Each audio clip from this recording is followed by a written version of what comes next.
The irony just set in with me that the way it worked out with the seating, the Hispanics are on this side and the white guys are on that side. Border. What are the odds? Yeah, there's a border between us.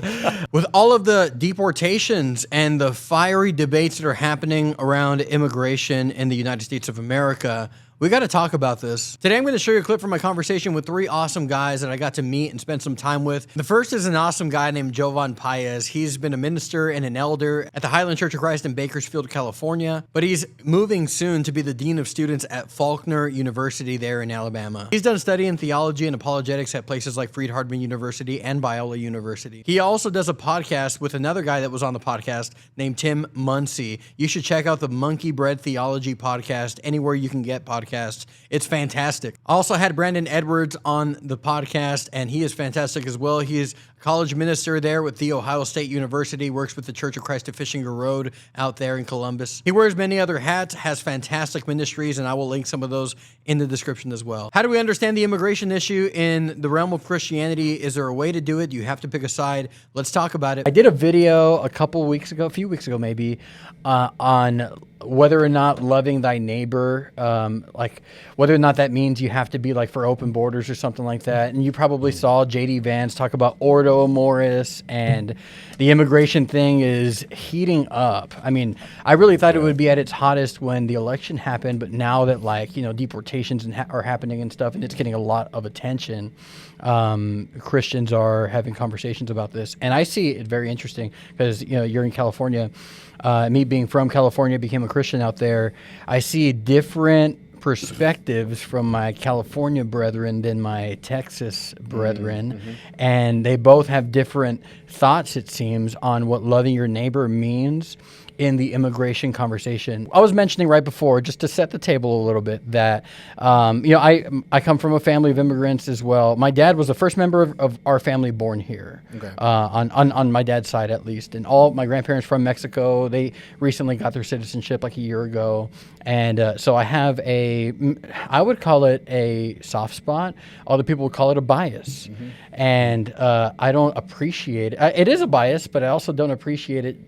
I think that the people that call it a bias because they don't have family that comes from immigrants. Now, with all that said, I'm not like an open borders person. How would you describe yourself? We'll start with you, and then we'll go around a little bit. I don't think there's one generic way to handle this, or even to process it. So I feel like I see a lot of extremes. Right. Like I mentioned, some people love your neighbor means open borders, and for some people it means deport everybody. Right. So I think there's a balance. What we do as Christians and how we express love your neighbor as Christians. And I think at the same time, there's the other side of that. What does the government have a right to do? Mm-hmm. And how we as Christians live within the governments that we have citizenship in. And there are times in which kingdom values of Jesus conflict with kingdom values of earth. Mm-hmm. And we have to be sensitive to that and be mindful that our citizenship is in heaven, while at the same time saying the government does not bear the sword in vain. Yeah, yeah. And so I think yet in between those two tensions, there's a lot of areas that we can have a good conversation about. Yeah. Well, I'll say one thing. Even though you use the word, one of the reasons we struggle with the word bias even, I had a professor who actually said, I don't like the word bias because it has a negative connotation. And so she would use situated perspective. And I would say you have a situated perspective that's based on your own experience, on own life and the rest, and that's real. That's a real scenario. So I wouldn't call it a bias. I would call it you have something that's informed. You have an opinion that's informed based off of real life, a real scenario, a real family. I've traveled to over 40 countries. I've lived abroad in multiple countries. I've had to live in countries where to be a Christian was to break the law. That's different at time than what we're talking about here. But I can say that while I am an American citizen, I've always been an American citizen, my parents were Americans and the rest, everybody in the United States at one point in time was an immigrant at some point in time, or a settler that came over in different ways. And so for me, having traveled as many times as I have, I've always had to go through the process of what it means to be in a country legally, whether it's a visa, whatever thing. And every place I've gone, and in some places, the only way to do something legally is to bribe someone. Like I'm thinking Vietnam, Cambodia, a couple of places there. The only way to get a legal visa in your thing is to give a guy $20. So there's lots of different things, and especially when it comes down to how this is informed and where we're at, and where I kind of fall in on this. I love immigrants, different people from different cultures. I feel that because I grew up in Italy as an American. I was the weird, strange kid from somewhere else. And then I came back, like over there I was the American, then I came back here and I became the Italian. And so everywhere I've gone, I've felt like the stranger in a foreign land. Wait, Brandon, you lied to me. And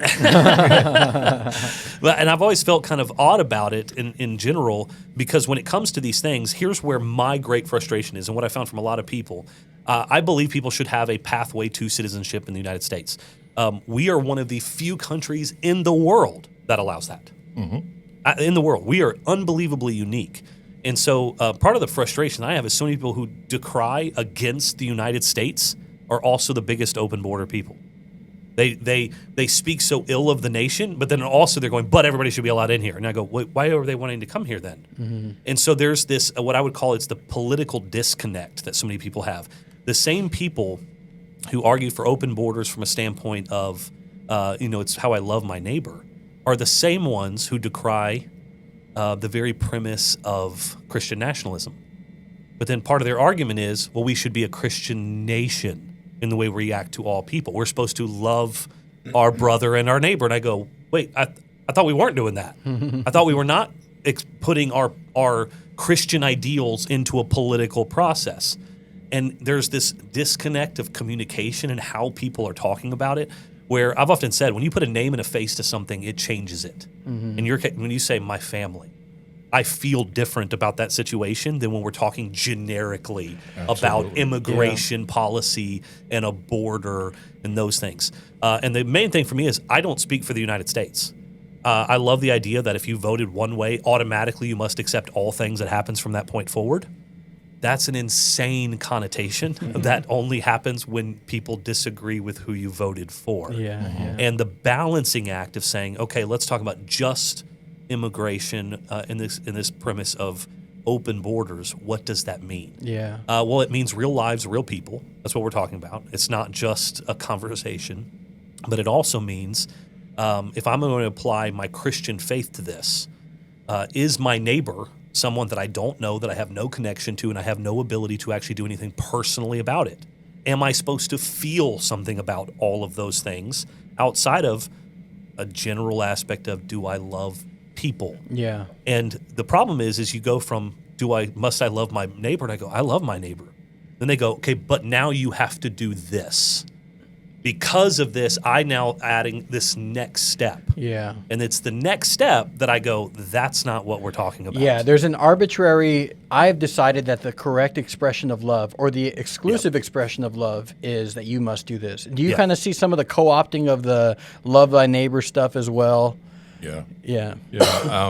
For me, a very wise man once said, without borders, don't have a country. You said that? No way. And that Probably stole it from someone. but that really George for Washington. me, that hit home. But love your neighbor. It could be your next door neighbor, could be your country neighbor, Mexico, Canada, so I think we could have the closed borders, like what we're getting, and still love our neighbors. We were talking in your podcast, which I'll link here in the description, about triaging our lives sometimes, where ministry gets really busy at the local church, which for me is my number one ministry is a local church. And then, I also teach at preaching school and have the YouTube channel. And when things get really busy in the local church, I'll triage and I'll decide where to dial back a little bit, but I try to keep the main thing. And I mentioned this in my video that I did, the initial video that I did on the immigration issue, that when my daughter was hospitalized a little bit over a month ago, I had to triage my life in a different way. I stopped going on visits with the local church even. I mean, that's my number one thing, but I wasn't going and visiting everyone. I sat in the hospital room with my daughter, or in bed at night with my older daughter every day. That's the only thing I did because it was such a pressing matter. It was obligation, responsibility, number one. Everything else has to be second to that. And I don't think that was me being unloving to the local church or unloving to the amazing people that watch, my YouTube channel at all. I don't think I even necessarily neglected to love anybody. As you say, I still loved, but I was triaging. And do you see some parallel with that in the immigration conversation? Part of the big things that I'm seeing is the triaging that I'm seeing from, let's say, the federal government is a big concern of an uncontrolled influx of outsiders, and then I mean that in the nicest way possible, right? Non-nationals, if we could say it that way, and some of the issues that are just completely uncontrolled, and because of things are uncontrolled, there are those that have been, since they're not vetted, there have been people who have been violent, right, and they've been causing harm, and so I think what I'm hearing and feeling and seeing in terms of a national consciousness that's really supportive of what's going on in the immigration tactics right now is we're stopping the hemorrhaging to figure out where the source is and how can we fix that. My grandma was a nurse. I have a lot of surgical nurses in the family, and when you have a bleed, like, you have to focus on the bleed before you can do anything to save the person. Yeah. And I think the triaging is necessary. I hope, my prayer is that this has not become the only policy, the only methodology in terms of the immigration issue. And I think that's what people are very concerned about, is that this is the only way we're going to do it. There are problems and you have to deal with them in order. If the guy comes into the emergency room, you're not going like, I think his toenail's kind of broken off a little bit. His head's really injured. Well, on that very premise of what you're talking, kind of the moments in life where you're triaging, you take what we just came through as a culture in 2020, 2021, 2020. I would easily make an argument, and I believe I could make a fairly logical argument, that there is an aspect of emotional exhaustion that people across our culture have had. From, you look at some of the cultural movements, whether it's Black Lives Matter, whether it's COVID itself, whatever it may be, where there has been a forcing of, you must feel these things. You must empathize in massive ways. In fact, recently my father and I started having just kind of a discussion, and I sent it to you too on a kind of a paper I just kind of put down in writing, was I have yet to find the word empathy anywhere in the Bible. Now, I don't mean that the concepts of sympathy and compassion and love are absolutely all throughout the Bible, but the way we use the word empathy today is not found except for in one translation. I think it's the NIV, changes where everyone else uses the word sympathy. It has added the word empathy. I believe it's in Hebrews. It changes that premise. But the way that we use the word empathy is, you must feel the way that I feel. And I use the terminology, the weaponization of empathy, where it's now being, listen, if you don't agree with me, you at least have to feel the way that I feel. So even on the immigration issue, so much of the disconnect is some people are done being forced to feel a certain way. And I think there's also kind of like a searing of consciences of some people who are, look, I'm a Christian, but I'm done talking about this because you're not going to force me to feel this way anymore. Yeah. Especially when I don't have a horse in this race. I don't have family members. I don't have any of these things, and I'm just so tired of feeling this way. We had an election. Whatever's going to happen is going to happen. And so this is where I feel like there's a disconnect. And in some ways, I'll hear my more progressive friends in Christianity will go, you can't do that. And then I'll hear people on the other side going, you just forced us to do it for 5 years straight.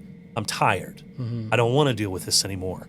I just want to be able to love my neighbors who are around me on a daily basis. And whatever the call, I don't control the federal government. I don't control ICE. I don't control any of these other things. And so because it doesn't affect us in a real daily way, and I think this is where I think culture has clashed. Because all of these things of, you have to feel this, you have to understand this, you have to, if you're not for this, then you're against it. You're not. And anti-racism, you can't just be, against racism. Now you have to be anti-racist. Right. So Otherwise you are racist. Otherwise you are racist. So all of these implications, I think, have backfired in a massive way on people actually then say, no, you know what, I'm done. Yeah, I just yeah. don't want to. I don't have to feel all these things you're telling me I have to feel. Do you also see that desire in people? The kind of like it's almost like a pretty southern desire. Like I just want to be left alone. Do you see that kind of a mindset out there prevailing? That like people Yeah. just want to be left alone, man. Yeah. Stop. Brandon was saying, that you have to feel this way. And if you don't, then you're totally against us. You're racist, you hate us. And, and so I agree. I'm tired. Yeah. And the Emotionally thing, tired. right? And the Yeah. thing, and the thing is about this sort of trap. I call it trapdoor emoting, where it's like, if you don't agree with me, then you're a racist, and there's nothing you can do about it. And it's kind of that trick, the fragility argument, Yeah.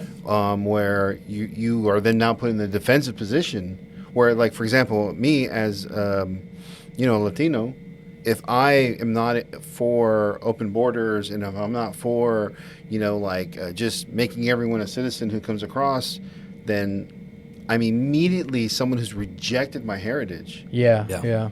And it's an unfortunate situation where I've had tons of friends who go, so what do you say about someone who, is illegal and is here, and now with all this stuff is going on? I'm like, for the most part, my opinion about that is they should go through the right process. Yeah. And of course, the irony for me is, we didn't have time to talk about this, is that I come from two lines of immigration. My father was illegal. He came when he left Guatemala when he was like 12 or 13 something, when he graduated 8th grade, because he had to pay for secondary school, and he didn't have the money. So he and his friends at like 13 or something walked all the way through Guatemala, all the way into California, got deported a couple times, came back again, and by the time he was 17, he was able to just plant and go through a series of processes of getting his education, becoming a citizen, joining the army, and so forth and so on.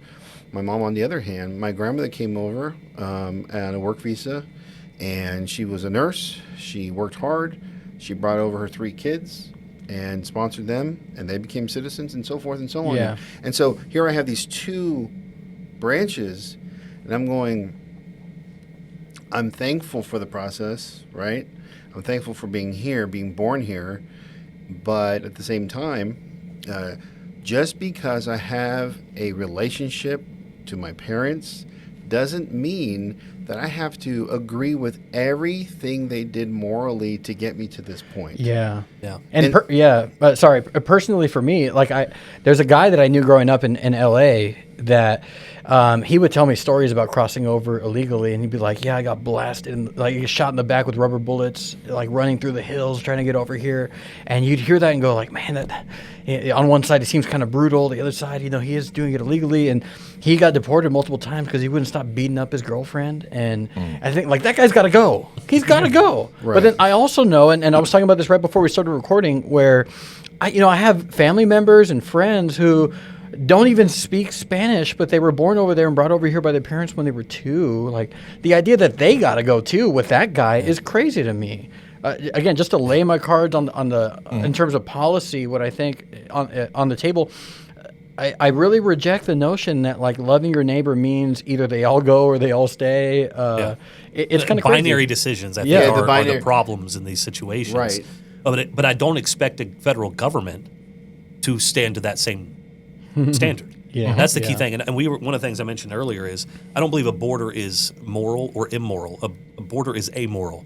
And in and of itself, borders are designed to basically tell you this is a specific place in time and in history.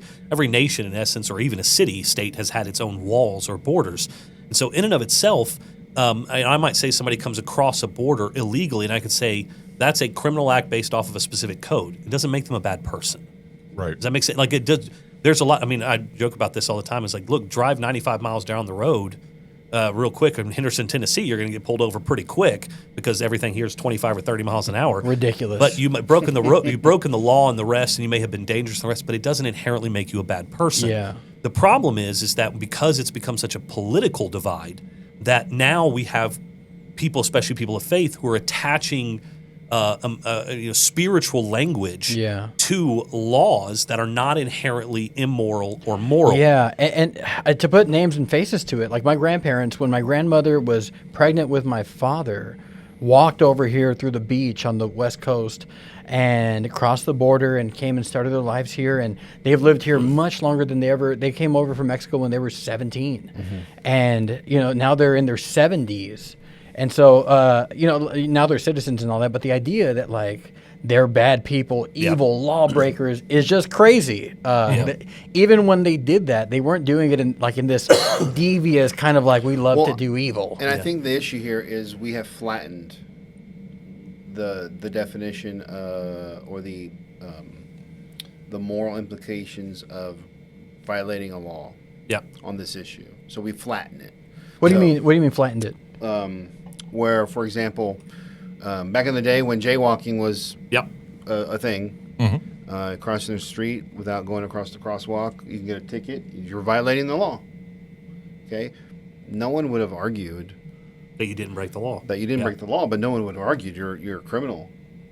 And so we have flattened the definition of law breaking. We've decriminalized actual criminal activity. Right. We've gone in that direction, and then you've elevated the other thing. Yeah. And so what might be called a white collar crime or blue collar crime or just crime, we've sort of on this issue flattened it so that if you cross over the border, you don't have documentation, you are just as evil as someone who has Murdered or whatever. Yeah. And that is a conversation that really needs to get discussed, because it happens at church where like I'll tell my story about my mother and my father, and all of a sudden like, I start with my dad being a soldier and being an army man, and there people are like, Smart. Man, that's great, yeah, but he came over illegally, and all of a sudden it's like, Ooh. that's a shame. And a lot of that is because of the political aspect Right. of where 100%. And I can say this, that the progressive left, I would say, and I mean this politically speaking, has made a massive mistake. And the main mistake is that they have weaponized what was once a tool of the right, which is guilt. Yeah. And so the concept of shaming and guilt, so coming across now because of the over aspect of flattening the law down to a point where it's like all people who break this are inherently evil. The problem is that you've also then allowed a lot of evil people right. in to do things, and then they've had to defend that. And well, how do they defend it? Emotionally, guilt-ridden. How dare you say these types of things? So they've taken what was done by the right politically, and then they've done it, and now it has no effect. That's the problem. And so now it's Christians who are standing up and going, wait a second, we shouldn't be talking about people like this. Yeah. They're not all in these ways. At the same time going, yeah, but also, I mean, we're supposed to obey the laws. We're supposed to do all these things. And so we've allowed at times politics to dictate our understanding of morality, as opposed to morality dictating how we speak about politics. Yeah. We've reversed those two trends, and we've allowed what I would call the extremes of the two different political parties to define so often what God has already set forth and defined. People have traveled and gone and become part of God's people from anywhere. It's one of the things I love about traveling. Every country I've gone to, I find the people of God, including in countries where it's illegal to be a Christian. So who am I to sit there and say, well, you can't break the law ever? I've literally had to be in places where that's the case. Because some missionary work requires violating the laws of other nations. Correct. And so we see that when it's to our advantage. Yes. But and this is what I mean by when we think purely as Christians in a nationalistic framework. Yeah. And we have to, no matter what, think as Christians in a nationalistic framework because we live in a nation. Yep. And we would rather have Christian-friendly laws than un-Christian friendly laws. So whether we're implicitly some kind of Christian nationalist if we really think about it.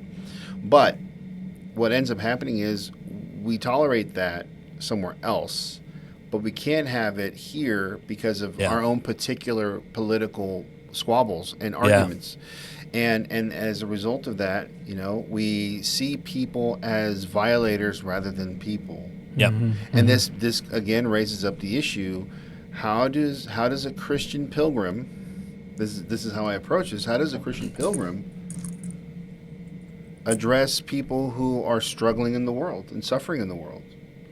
And it's not just ignoring the laws, but it's sometimes grace has to take over, or mission has to take over the particular law in front of us.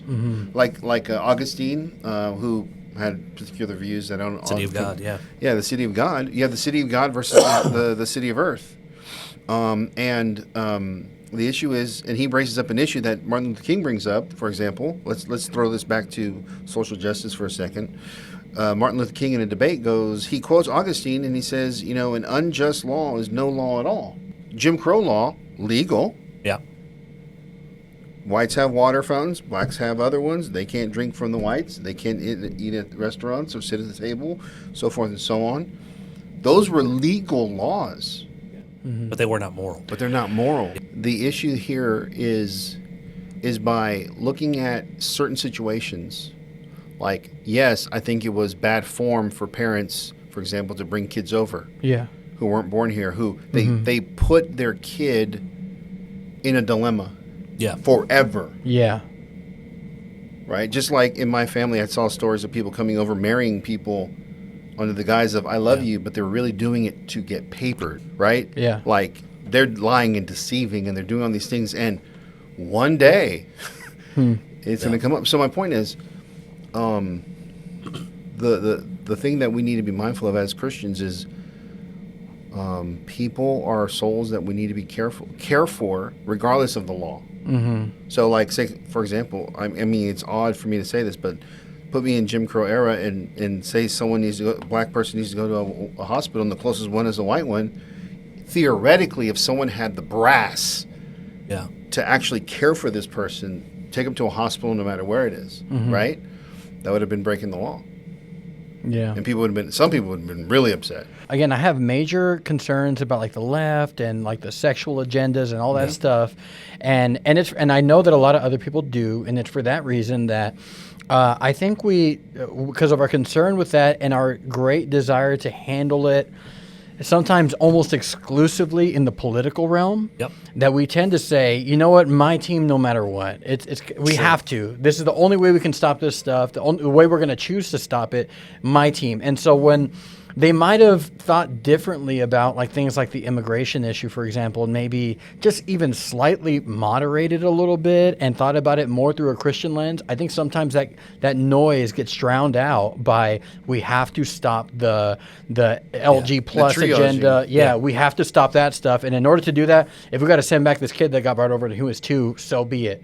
I don't know him. I don't know his family. Nameless, faceless person. Forget that. And we have to, as Christians, put everything within the context of what's the best way to handle this on the spiritual level. And again, no one here is saying like the Christian way is open borders, but the Christian way is much more nuanced than just like black and white and like either yes or no. Right? And that's why you can't just throw out, I'm supposed to love my neighbor and act like that catch-all, because you're ascribing a certain meaning to that when you say it. Yeah. And what you might often, and this is my problem at times with individuals who use that as their main argument, is that they mean a specific thing. They don't mean just love individuals. Because then I can go, of course I love. Like if you spend time with me, my home is open, my checkbook is open, whatever it may be in general for people around me, I want to live that way.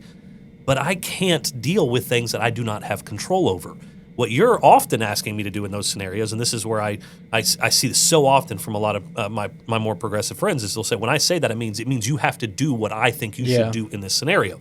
That's where I think the culture war is being lost by those who utilize, again, I go back to the kind of the weaponize this empathy kind of concept, and they're not making rational arguments. They're not sitting and having these conversations like we're having today and saying, so how do we really love people? How do we really do this? As opposed to just saying, no, you must agree with me. Yeah. And by the way, it is political, because one of the other major mistakes is if you spend most of your time looking down, I don't forget what the exact quote is, you can't raise people up that you're constantly looking down on. And the way that people talk about the right now is horrific. The Nazi and fascist and all these other things. In the same way that I saw it happening a while back when Barack Obama wasn't really born in America and he's a Kenyan, all these other things. It's those two extremes of ridiculous. Yeah. And neither of them are, and if you're saying those things and at the same time saying, but you're supposed to love your neighbor, Yeah. I go, I don't think you're using that terminology in the way that the scriptures are actually meaning that terminology. As we, sorry, go ahead. All I can think about is the Princess Bride. I keep thought about it using that too. word. As we start to close, I want to know what you guys think about this. I really think that what Christians need to do is avoid the temptation to, when people try to guilt you with empathy, say, you know what, now I'm going to oppose you even harder. Now I'm Yeah. going to take an even more extreme position because I want to stop you so bad for doing that, and instead say like, okay, you're trying to guilt me with empathy, but I'm going to think about this in a nuanced way that glorifies Christ to the best of my ability. Does that seem like an attainable thing to get Christians to understand? One of the things I see as a minister of 15 years in a local congregation is that we are prone toward bluntness. Yeah. And what I mean by that is there's no nuance. Yeah. And in terms of our the way of we think about things, black or white, there's no gray. And one of the areas that I've often tried to emphasize is there's far more gray than we think there is. I'm not saying there are no right and wrongs. I'm not saying there are no laws. I'm not saying there's no sin. I'm not any right. But we bring to those things a lot of assumptions. And sometimes people get lost in the shuffle of what's right and wrong. And we'd rather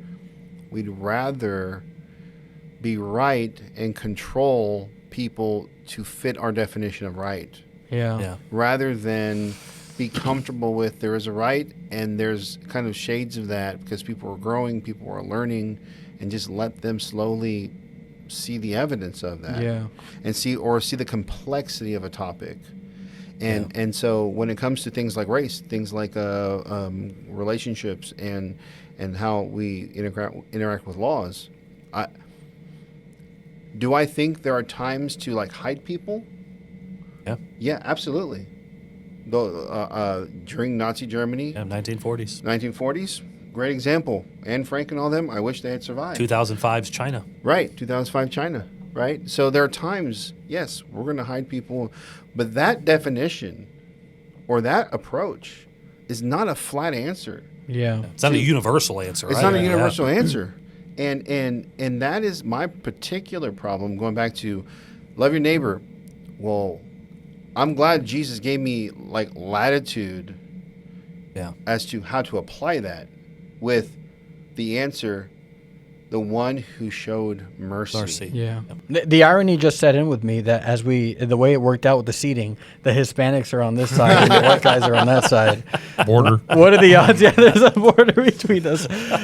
With immigration and Christianity, it's not that simple. No, it's not. Triage your life. Look at Jesus. Use Jesus as a lens to view everything and not simply our divided politics and everything that people are saying. Those three things we pretty much all hit on, and I think they're excellent ways to view this and every other issue that we're dealing with. Jesus before everything else. That was a clip from my conversation. If you want access to the full conversation, it is on my Patreon for as little as $5 a month. You can see the extended full version of that and every other video that I do. There's a longer version. You can support the channel and help me have more awesome conversations, make videos that'll bless people. God bless you all. Take care. Lord willing, I'll talk to you soon. Goodbye.